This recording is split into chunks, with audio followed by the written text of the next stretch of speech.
Magandang araw, magandang hapon, magandang umaga, magandang gabi po sa inyong lahat. Ganon din po sa ating mga kaibigan na nasa iba't ibang panig ng mundo.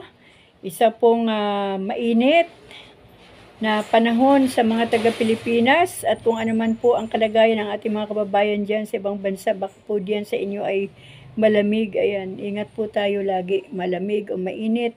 Patuloy po tayong mag-ingat. Ano po, at sa hapon pong ito ay paglalaban din po natin ang pagbabasa ng salita ng Diyos kahit gaano pa kainit ang panahon. Ipagpapatuloy pa rin po natin ang pagbabasa ng salita ng ating Panginoon. Kaya mga kaibigan, muli ay inaanyayahan ko po kayo na buksan po natin ang ating mga Biblia sa aklat po ng Unang Hari. Nasa chapter 5 na po tayo ng Unang Hari at samahan po tayo ng Banal na Espiritu Santo sa oras na ito upang maunawaan po natin ang ating binabasa.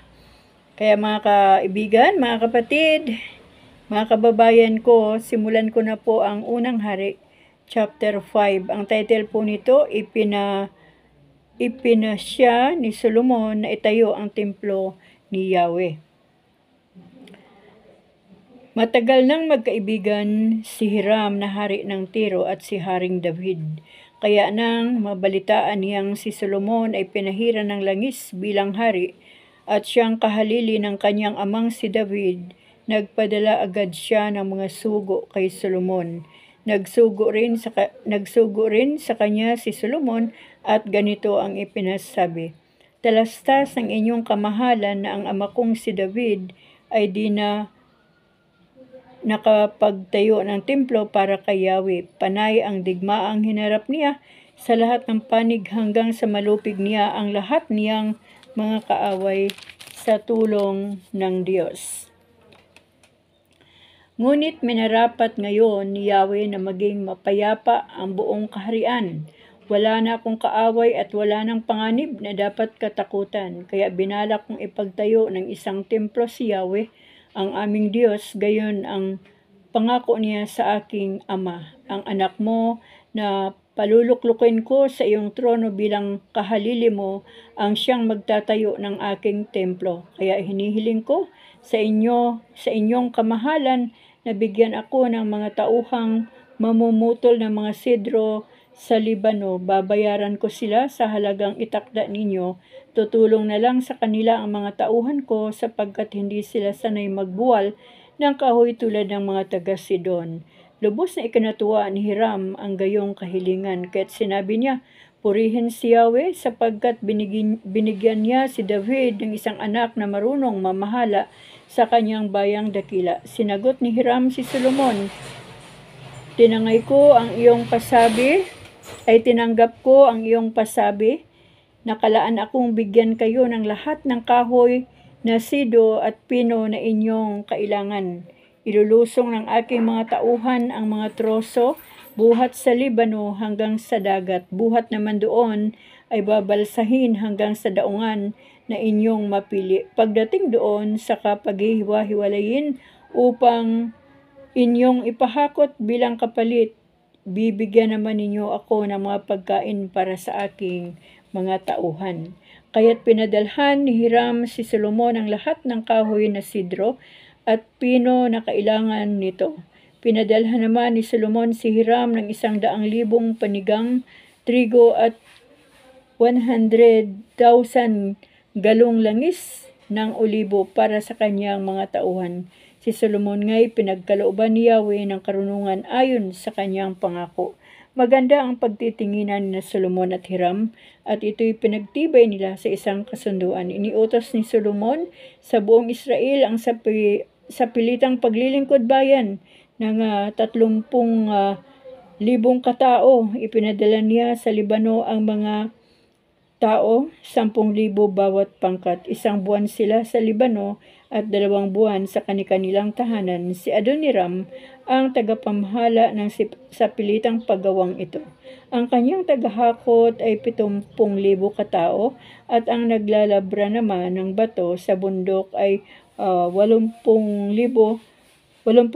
Umabot sa 3,300 naman ang mga kapatas na namamahala sa mga manggagawa. Sa utos ng hari, Nagtitipak sila ng malalaking bato at nilalabra nila upang gamiting pundasyon ng templo ni Yahweh. Katulong din ng mga tauhan ni Solomon at ni Hiram ang mga taga-Biblos sa pagtitipak at paglalabra ng bato at ng kahoy na ginamit sa pagtatayo ng templo. Patuloy po natin. Chapter 6. Ipinagawa ni Solomon ang templo ni Yahweh. Sinimula ni Solomon ang pagtatayo ng templo noong 480 taon buhat nung umalis sa Ehipto ang bayang Israel. 4 taon ng kanyang paghahari, buwan ng Sef, 2 buwan ng taon. Ang templong ipinagawa ni Solomon ay 70 talampakan ang haba, 30 talampakan ang luwang at 45 ang taas. Sa harapan ng templo, pahalang sa takbo ng kabahayan ay may pasilyo na 30 talampakan ang haba at 15 naman ang luwang. Ang mga bintana ng templo ay may bistidor at mga rihas. Pinadatigan din niya ng magkabilang panig ng dakong banal at dakong kabanal-banalan, gayon din ang likuran ng templo. Kaya nga't ito'y naliligid ng 3 patong ng mga silid sa likuran at 2 tagiliran. 7 kalahating talampakan ang luwang ng unang palapag, 9 ang pangalawa at 10 kalahati ang pangatlo. Ganito ang nangyari sapagkat sa gawing labas, ang pader ng templo ay pakapal ng 1 siko sa bawat palapag. Mula sa itaas ng pababa, anupat ang mga tahilan ng bawat palapag ay nakapatong lamang sa pader at hindi iniukit dito. Tinabas na sa pinagtibagan ang mga batong ginamit sa templo, kaya't walang narinig na pukpok ng martilyo, piko o anumang kasangkapang bakal ng ginawa iyon. Nasa kanang sulok ng templo ang pintuang papasok sa unang palapag, buhat naman dito ay may hagdang paikid-ikid, paakyat sa 2 palapag at gayon din buhat sa 2 paakyat sa 3.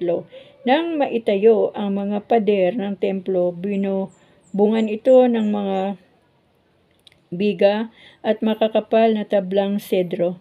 7 kalahating talampakan ang taas ng bawat palapag ng datig na nakapaligid sa kabahayan ng templo. Bawat palapag ay nakakabit sa kabahayan sa pamagitan ng mga bigang sedro. Sinabi ni Yahweh kay Solomon, kung susundin mo ang aking kalooban, kung tatalimahin mo ang aking mga utos at magiging tapat ka sa aking mga tagubilin, tutuparin ko ang aking pangako sa iyong amang si David. Mananahan ako sa Israel sa templong ito na iyong itinatayo at hindi ko siya pababayaan. Tinapos ni Solomon ang pagpapagawa ng templo. Ang yari ng loob ng templo. Binalot niya ng tabla ang loob niyon. Tablang sedro ang ibinalot sa pader, buhat sa sahig hanggang sa kisame. Tablang sepres naman ang inilatag na sahig. Diningdingan niya ang 30 talampakan mula sa kaloob-looban ng templo at ito'y tinawag na Diber o dakong kabanal-banalan. Ang lugar na ito'y binalot ng tablang sedro mula sa sahig hanggang sa kisame. Ang 60 talampakang natira matapos dingdingan ang dakong kabanal-banalan ay tinawag namang hikal o dakong banal. May ukit na mga bulaklak na bagong bukad at mga tapayan ang tablang sedro na ibinalot sa pader ng templo. Ang diber o dakong kabanal-banalan na siyang kaloob-looban ng templo ay inihanda niya upang paglagyan ng kaba ng tipan. 30 talampakan ang haba, luwang at taas ng dakong kabanal-banalan at ito'y binalot niya ng lantay na ginto. Sa harap ng dakong kabanal-banalan, nagtayo siya ng isang dambana na yari sa tablang sedro. Ito'y binalot niya ng lantay na ginto. Binalot din ni Solomon ng lantay na ginto ang buong loob ng templo, pati ang dambana sa makalabas ng dakong kabanal-banalan. Sa loob ng dakong kabanal-banalan, nagpalagay siya ng 2 kerubin, imaheng nililok sa kahoy na olibo, 15 talampakan ang taas ng bawat isa. 7 kalahating talampakan naman ang haba ng bawat pakpak, kaya't 15 talampakan ang sukat ng mga pakpak buhat sa magkabilang dulo. Gayon din ang ang sukat ng pangalawang kerubin, iisa ang sukat at hugis ng dalawa. 15 talampakan din ang taas ng bawat kerubin.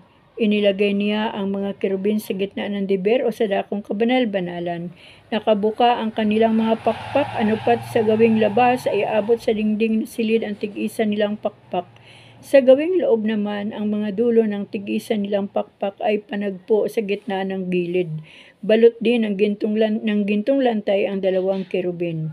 Ang buong dingding ng templo, maging sa dakong kabanal-banalan, maging sa dakong banal ay may ukit na mga kerubin, punong palma at mga bulaklak. Ang sahig ng templo, buhat sa dakong kabanal-banalan hanggang sa dakong banal ay may latag na gintong lantay. Pentagonal ang pinto ng dakong kabanal-banalan at kahoy na olibo ang mga hamba niyon. Tablang olibo rin ang dalawang panara at may ukit itong imahe ng mga kerubin, punong palma at mga bulaklak. Ang mga panaray may kalupkop na gintong nakapit sa mga nakaukit na larawan.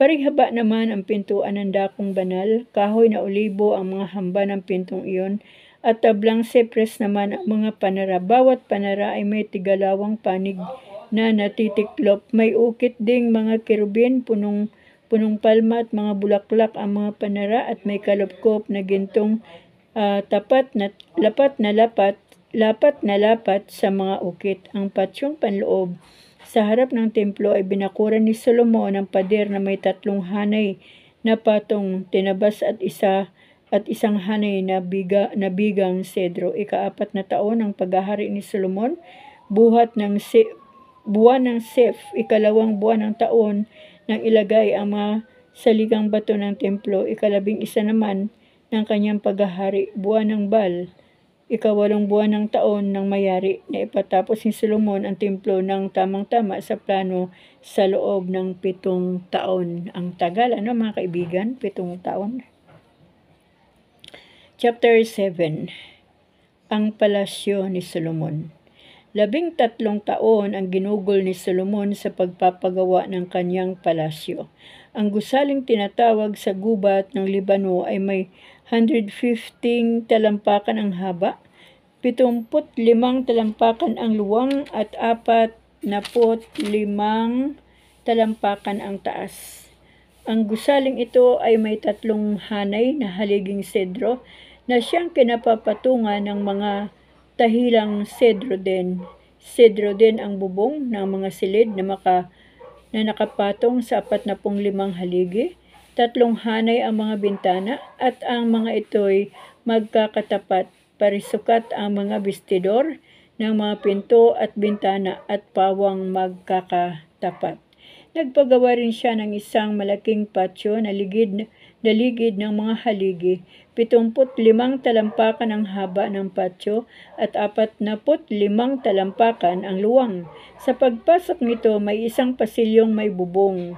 Nagpagawa rin siya ng isang sala at doon niya itinayo ang kanyang trono. Ito rin ang kanyang silid hukuman at dito siya humahatol. Tinakpan niya ang tablang sedro, ang mga pader ng silid na ito mula sa sahig hanggang sa bubong. Sa likod naman ng patio ay nagpagawa siya ng kanyang tirahan at ang yari nito'y tulad ng silid hukuman. Ang kanyang reyna, ang anak ng Faraon, ay pinagtayo rin niya ng tirahan at ito'y katulad ng sa kanya. Ang lahat ng gusali ay yari sa naglalakihang bato na tinabas ng lagari sa likod at harap. May 12 talampakan ang sukat ng mga batong ginamit sa pundasyon at mayroon pang 15 sa paitaas naman. Mamahaling batong tinabas ang mga trosong sedro ang ginamit. Gaya ng partiko at patio ng templo, ang patio ng palasyo ay naliligid ng 3 hanay ng batong tinabas at isang hanay na trosong sedro. Ang mga kagamitan sa templo. Ipinatawag ni Solomon sa Tiro si Hiram, anak ng isang balo mula sa lipi ni Neftali na napangasawa ng isang manggagawa ng mga kagamitang tanso ng taga-Tiro. Si Hiram ay matalinong manggagawa at mahusay gumawa ng anumang kagamitang tanso. Siya ang mga ipinatawag ni Haring Solomon upang gumawa ng lahat ng kagamitang yari sa tanso, ang mga haliging tanso. Nagbubo siya ng 2 haliging tanso, 27 talampakan ang taas ng mga ito at 18 talampakan ang sukat na sa pabilog. Ang bawat haligi ay nilagyan niya ng kapitel na tanso rin sa tig-7.5 talampakan ang taas. Gumawa pa siya ng 2 palamuting animoy kadina na pinalawit niya sa dakong ibaba ng kapitel. Nitong ay 7 likaw bawat kapitel. Nagbubo pa siya ng mga granadang tanso na inilagay niya sa ibaba at itaas ng palamuting kadena. Halamang ay 2 hanay bawat kapitel. Ang paitaas naman ng kapitel ay hugis bulaklak ng leryo at 6 na talampakan ang taas. Sa ibaba nito, nakapaligid ang mga granadang tanso, 200 bawat kapitel. Ang mga haliging ito ay tinayo sa pasilyong nasa harap ng templo sa magkabilang tabi ng pinto. Ang kanan ay tinawag na Jakin at ang kaliway buwas. Sa gayon, nayari ang mga haligi sa harapan ng templo, ang dagat na tanso. Gumawa siya ng isang malaking kawa na pinangalan ng dagat na tanso. 15 talampakan ang luwang ng labi nito, 7.5 talampakan ang lalim at 45 talampakan ang sukat sa pabilog. May 2 hanay na palamuting hugis. Upo ang gilid nito sa dakong labas, 10 sa bawat isang talampakan at kalahati. Ang mga upo ay binubong kasama ang kawa.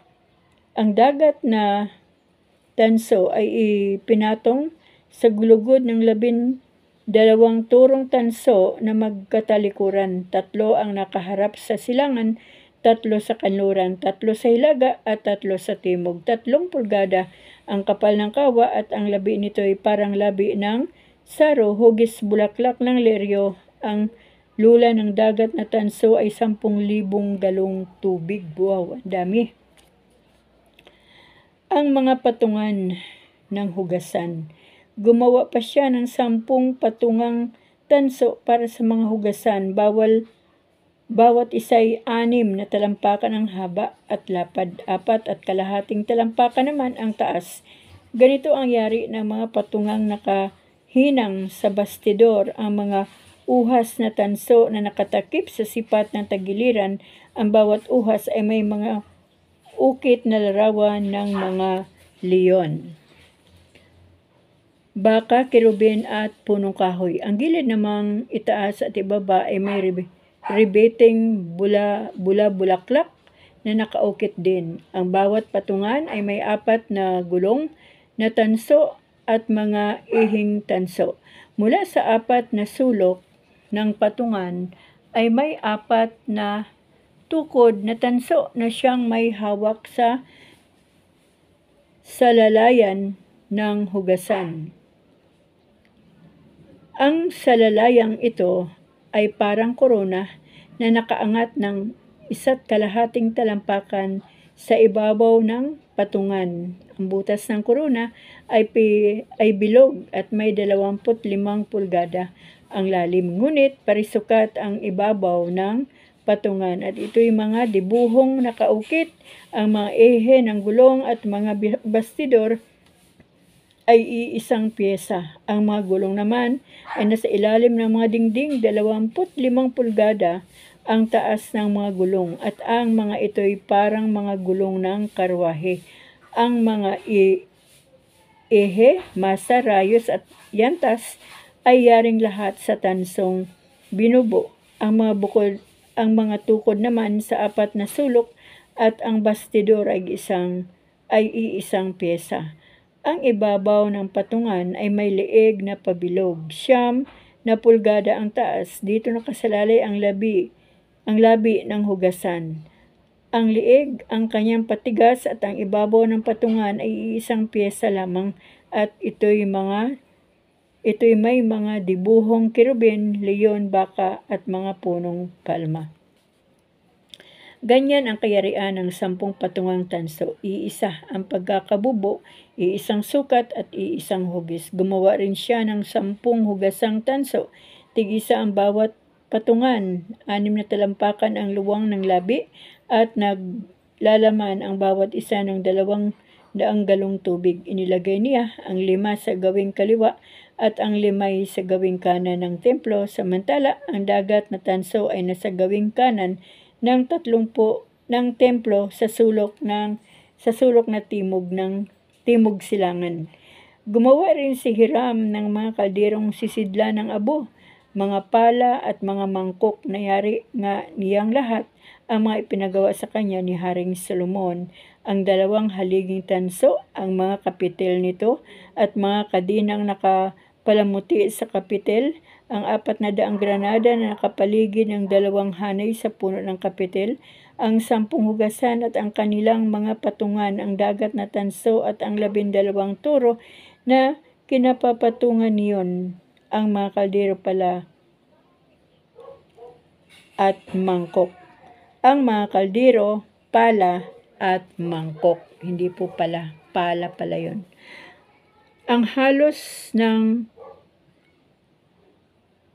Ang lahat ng nasabing kagamitan na ipinagawa ni Haring Solomon kay Hiram ay pawang lantay na tanso. Ipinabubo niya ang lahat ng iyon sa kapatagan ng Jordan sa lupang lagkit na nasa pagitan ng Sukot at Saritan.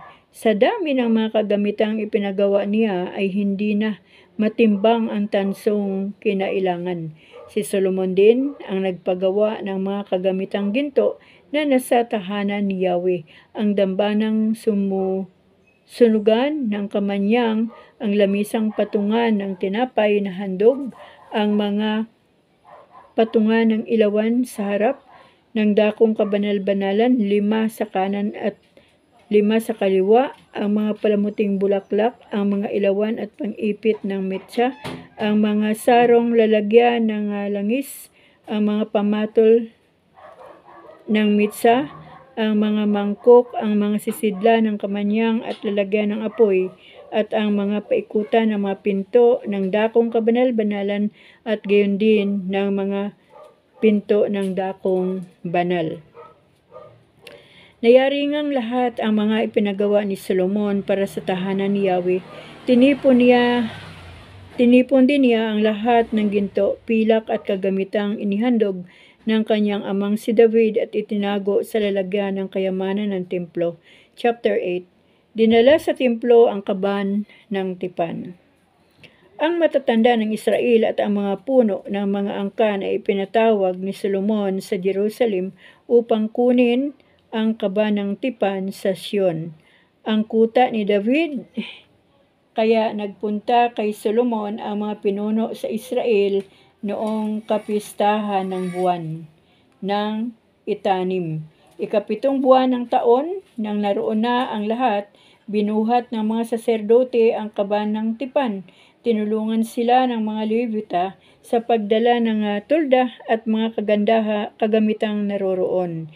Hindi mabilang ang mga baka at upang inihandog ni Solomon at ng buong Israel sa harap ng kaban ng tipan.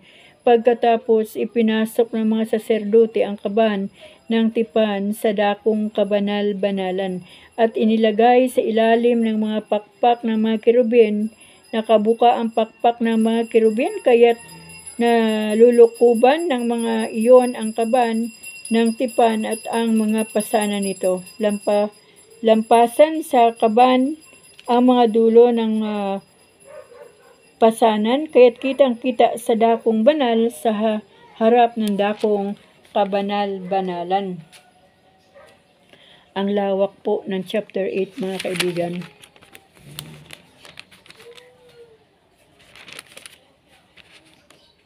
Ngunit hindi nakikita sa labas, naroon pa ang mga pasanan hanggang sa panahong ito.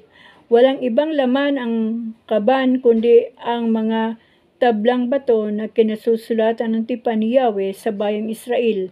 Ang mga tablang bato ay inilagay roon ni Moises nang sila'y nasa Horeb matapos silang ilabas sa lupain ng Ehipto. Ang templo'y napuno ng kaningningan ni Yahweh.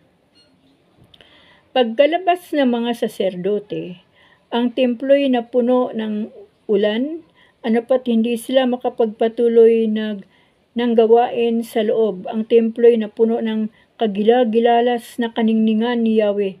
Kaya nga't sinabi ni Solomon, O Yahweh, kayo ang naglagay sa araw sa langit, ngunit minabuti ninyong manirahan sa makapal na ulap. Ipinagtayo ko kayo ng isang magarang templo, isang bahay na titirhan ninyo habang panahon.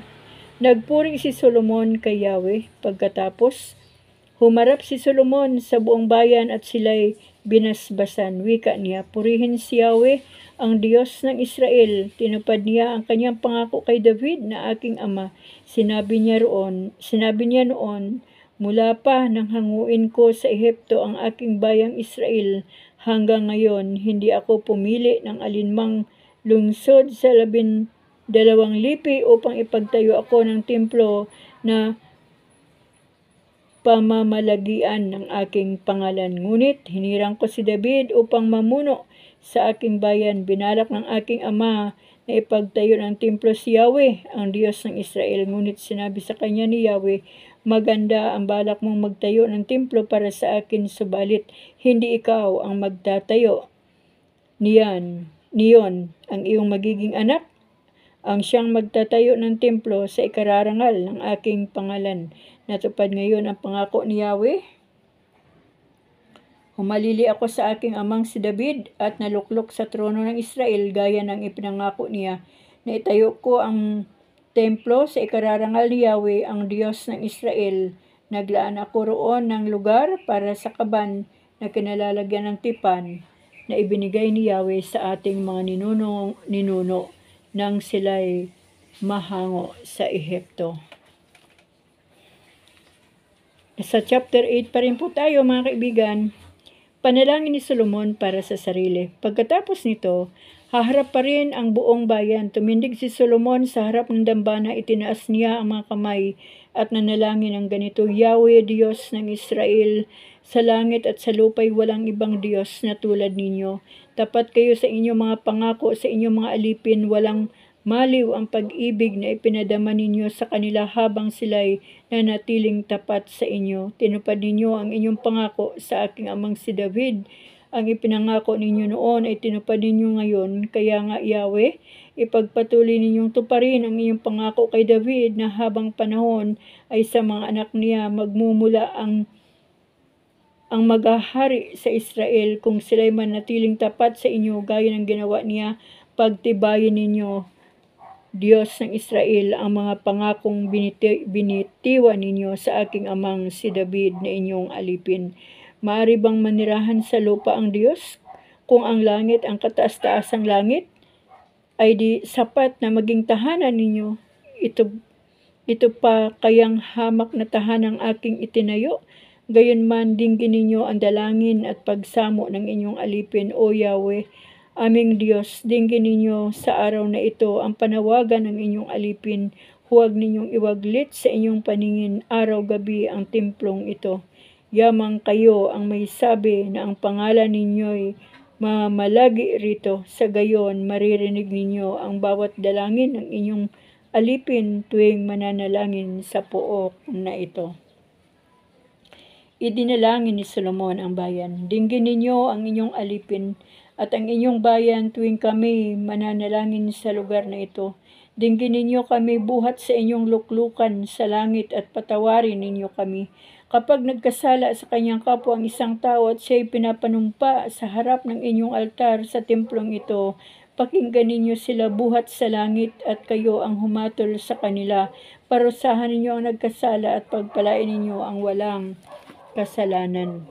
Kapag nalupig ng kanilang mga kaaway ang batas ninyong Israel dahil sa pagtalikod nila sa inyo, sa sandaling magbalik loob siya sa inyo, kumilala sa inyong kapangyarihan, dumalangin at nanawagan sa inyo sa templong ito, pakinggan ninyo sila at patawarin. Ibalik ninyo sila sa lupaing ibinigay ninyo sa kanilang mga ninuno.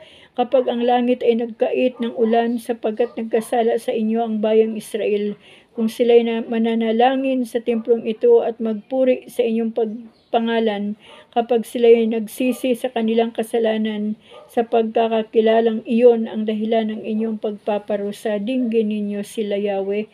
Patawarin ninyo ang inyong mga alipin, ang bayang Israel. Ituro ninyo sa kanila ang landas na dapat nilang lakaran. Papatakinan ninyo ang ulan at lupang ibinigay ninyo sa inyong bayan. Kung lumaganap sa lupain ang gutom at salot, kung malanta at matuyot ang mga halaman, kung ang mga ito'y salantain ng lukton at balang, kapag ang alinman sa kanilang lungsod ay napaligiran ng kaaway, dinggin ninyo ang kanilang dalangin sa sandaling sila'y magsisi at iunat ang kanilang mga kamay paharap sa lugar na ito upang tumawag at magmakaawa sa inyo. Dinggin ninyo sila mula sa langit na inyong tahanan at patawarin. Ibigay ninyo sa kanila ang nararapat na kanilang mga gawa, sapagkat kayo lamang ang makatatastas sa puso ng tao. Sa gayon, mananatili silang may takot sa inyo habang sila'y nabubuhay dito sa lupaing ibinigay ninyo sa aming mga ninuno. Mga dagdag na panalangin. Si Haring Solomon po mga kaibigan, ang nananalangin sa Diyos. Idinadalangin ko rin ang dayuhan sa bayang ito, ang taong magmumula sa malayong lupain alang-alang sa inyong pangalan. Kilala kayo sa lahat ng dako at marami ang nakaririnig tungkol sa kapangyarihan ninyo. Kapag ang dayuhang iya'y magsadya sa templong ito upang manalangin, pakinggan ninyo ang buhat sa langit sa inyong luklukan at pagkaloob ang kanyang hinihiling. Sa gayon, makikilala ng lahat ng tao sa lupa ang inyong pangalan at sila'y sasamba sa inyo tulad ng Israel. Matatalos nila ang pangalan ninyo'y sinasamba sa templong ito. Saan man naroon ang bayan ninyo sa pagkikibaka ay kanilang mga kaaway bilang pagsunod sa inyong kalooban, kapag sila'y humarap sa lungsod na ito na inyong hinirang, sa templong ito na ipinatayo ko sa inyong karangalan, dinggin ninyo sila at pakamtan ninyo sa kanilang mga tagumpay. So, hanggang dito na lang po muna mga kaibigan, at may mga damating pong bisita dahil meron pong magaganap po na isang pagtitipon sa araw ng bukas sa pamilya po. Kaya mga kaibigan, mga kapatid, maraming salamat po sa inyong pagkikinig at tandaan po natin, hindi po tayo pwedeng mabuhay na wala ang salita ng ating Panginoon sa ating mga buhay. Pagpalain po tayong lahat ng ating Diyos, mga kaibigan. Amen.